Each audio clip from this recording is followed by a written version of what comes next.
magaalada Kismaayo ee xarunta ku meel gaarka dawladda Jubbaland ayaa shalay waxa laga daafuray ololaha 16 maalin ee ka hortagga tacdiyada ka dhanka haweenka. Haddaba maxay yihiin ololaha 16 maalin ee ka hortagga tacdiyada? Maxaysa ka dhigan tahay? Waa ololo caalami ah oo sanad kasta la qabto 25 November ilaa 10 December kaasoo ujeedadu tahay in la wacyigeliyo bulshada, in la xoojiyo ka hortagga tacadiyada iyo rabshadaha lagula kaco haweenka, carruurta iyo dadka nugulka, in la bedelo dhaqamada iyo fikirada keeno tacadiyada, in dawladaha, hay'adaha iyo bulshada lagu dhiirigeliyo inay qaataan tallaabo wax ku ool ah.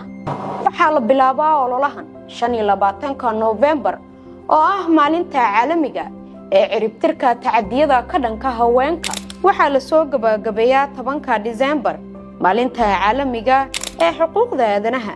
labada maalin waxaa isku xira 16 maalmood ee wacyigelinta iyo abaabulka bulshada kaasoo bulshada lagu baraarujiyo.